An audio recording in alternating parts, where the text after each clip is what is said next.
Assalamualaikum warahmatullahi wabarakatuh.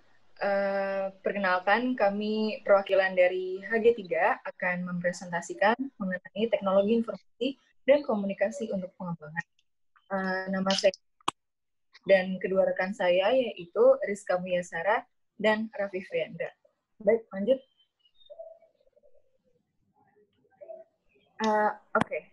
Jadi hari ini kita akan membahas mengenai laman yang atau situs web yang akan kami bahas, kemudian wacana yang kami angkat berupa berita, kemudian dari berita tersebut akan kami analisis dan akan kami munculkan solusi. Lanjut. Baik, laman yang akan kami gunakan yaitu situs web Greenpeace Indonesia, bisa diakses di www.greenpeace.org/Indonesia. Lanjut.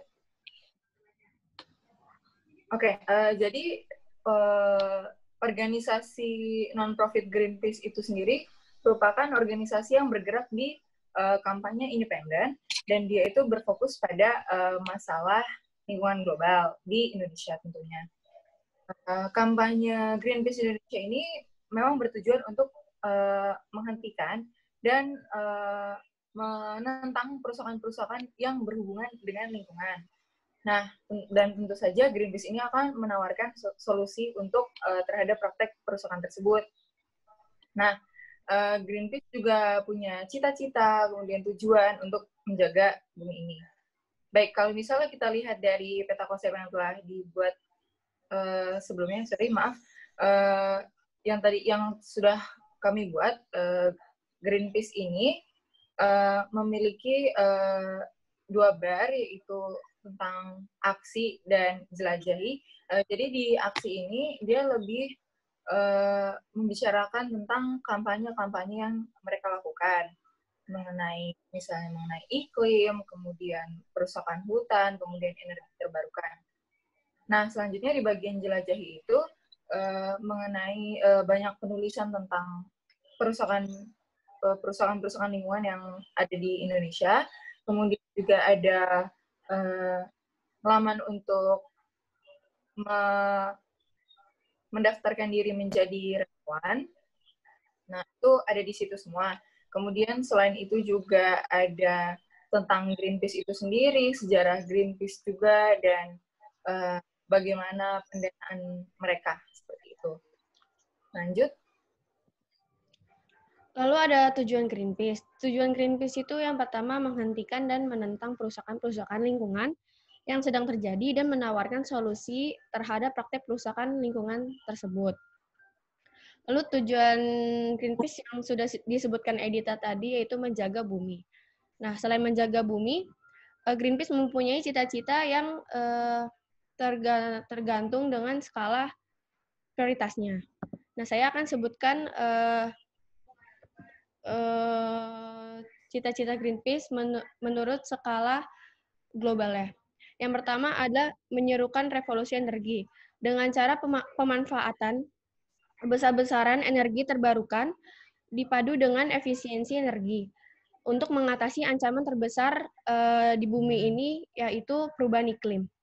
Terus yang kedua, mempertahankan keberlangsungan kehidupan di laut dengan cara menghadapi praktek penangkapan ikan yang destruktif dan besar-besaran, serta menciptakan jaringan global pelestarian kelautan. Yang ketiga, melindungi hutan alam yang tersisa di dunia ini. Nah, yang poin ketiga ini juga termasuk skala prioritas Greenpeace Indonesia. Lalu yang keempat, bekerja mewujudkan perdamaian dan perlucutan senjata dengan mengurangi ketergantungan terhadap sumber daya yang terbatas dan menyerukan penghilangan menyeluruh segala senjata nuklir. Yang kelima, menciptakan masa depan bebas bahan beracun dengan mendorong alternatif yang lebih aman sebagai pengganti bahan-bahan kimia berbahaya yang kini banyak digunakan dalam produk dan proses manufaktur.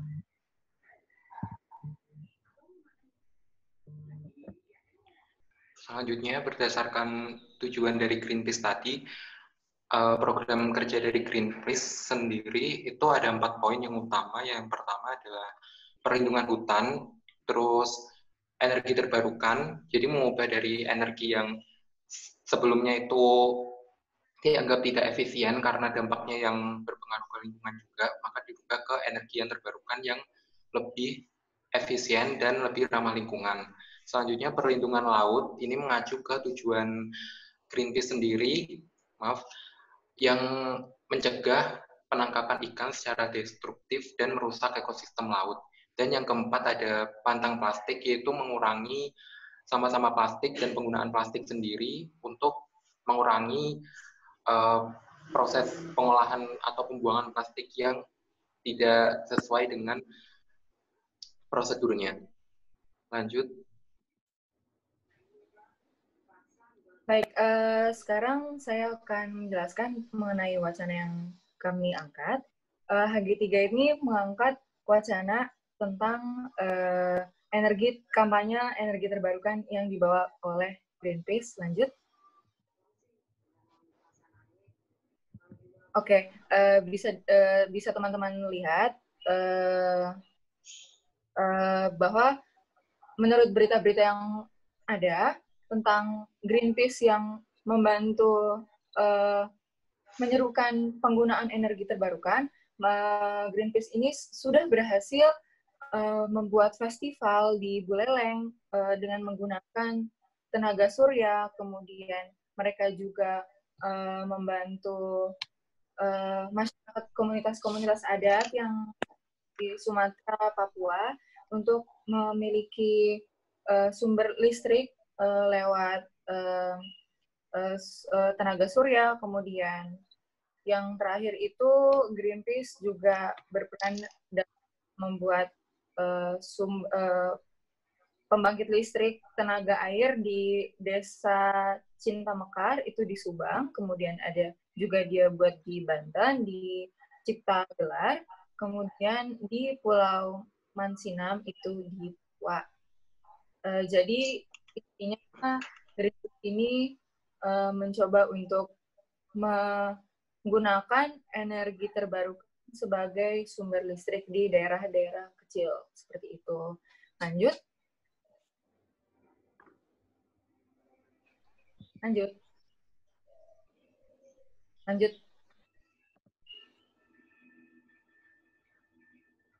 Oke. Jadi sebenarnya yang mau di-highlight di sini adalah bagaimana Greenpeace ini membantu pembangunan di Indonesia ya. Lanjut. Oke. Jadi energi terbarukan di Indonesia ini sebenarnya memiliki banyak potensi. Namun memang masih sedikit yang menggunakan, jadi masih bisa dibilang terabaikan.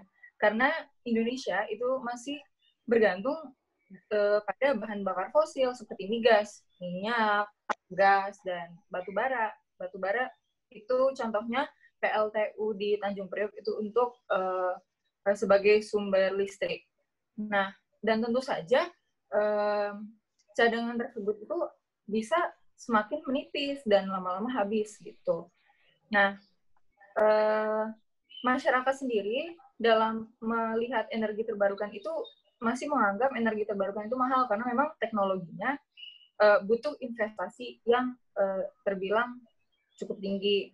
Kemudian pemerintah sendiri menurut berita yang saya baca di Januari 2020 itu sebenarnya pemerintah sudah memulai rencana untuk membuat energi terbarukan ini semakin bisa digunakan oleh banyak masyarakat, namun memang belum banyak yang terrealisasi.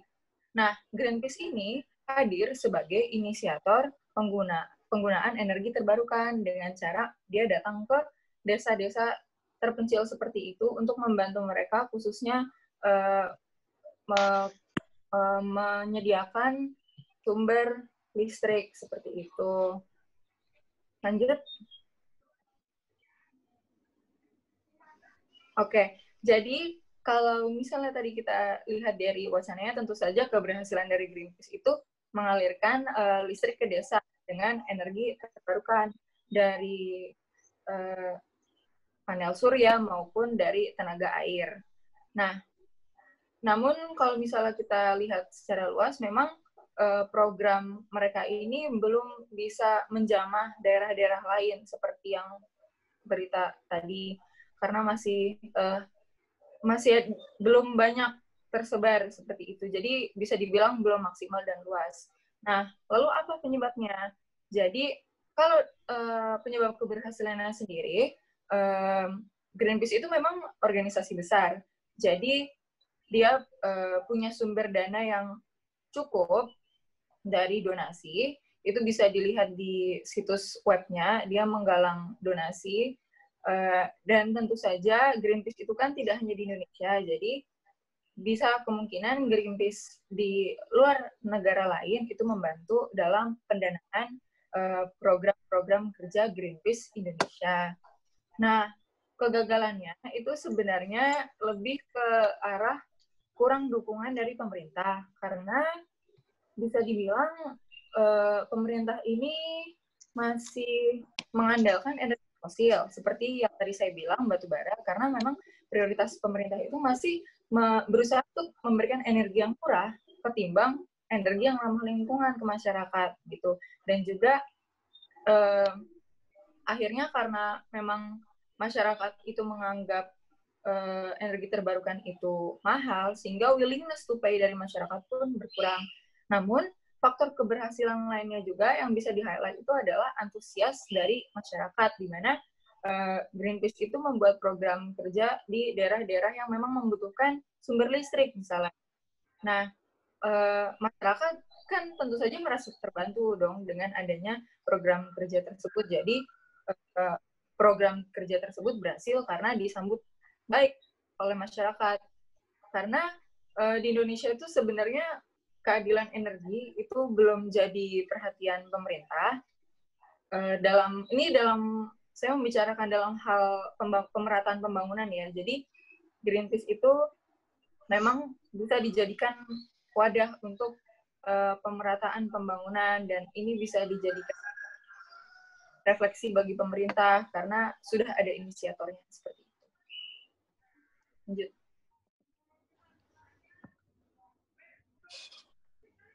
Oke, selanjutnya mengacu pada keberhasilan dan kegagalan yang sebelumnya dan faktor-faktornya, maka di sini kami membuat suatu kesimpulan yang mungkin bisa diterapkan dari pemerintahnya sendiri, Greenpeace, maupun dari kita sebagai masyarakatnya. Lanjut. Nah, solusi yang pertama di sini adalah melakukan perundingan atau diskusi dengan pemerintah.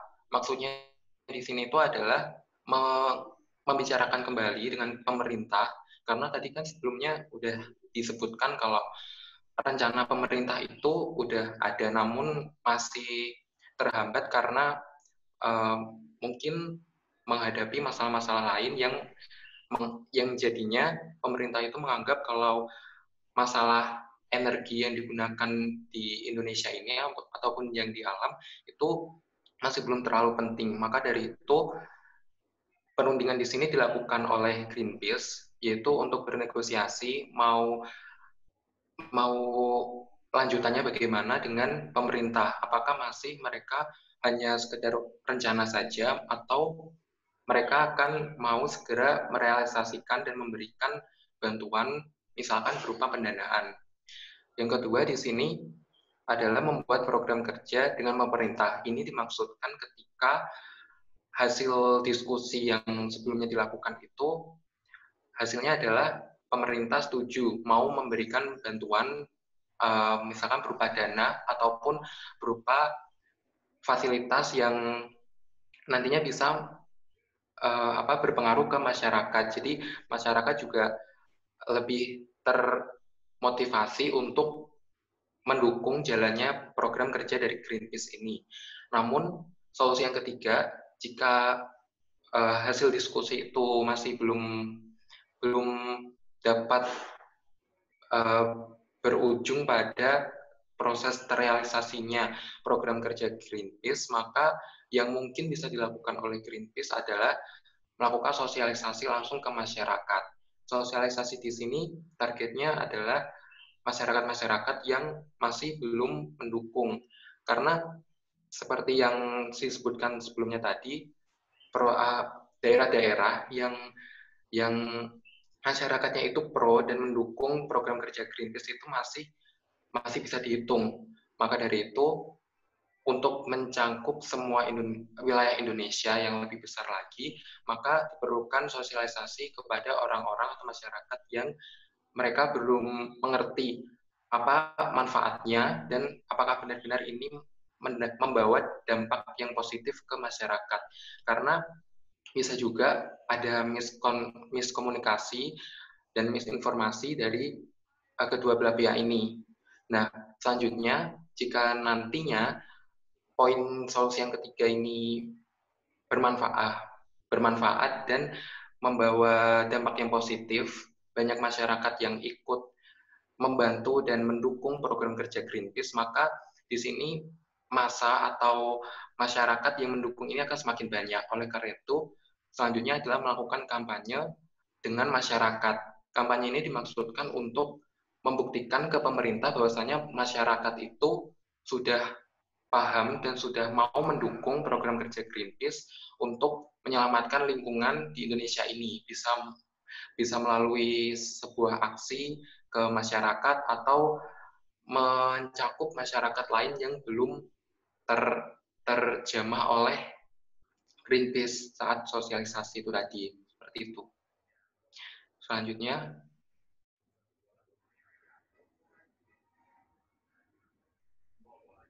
sudah. Baik, terima kasih presentasi dari kelompok kami. Kurang lebihnya mohon maaf. Wassalamualaikum warahmatullahi wabarakatuh. Wassalamualaikum warahmatullahi wabarakatuh.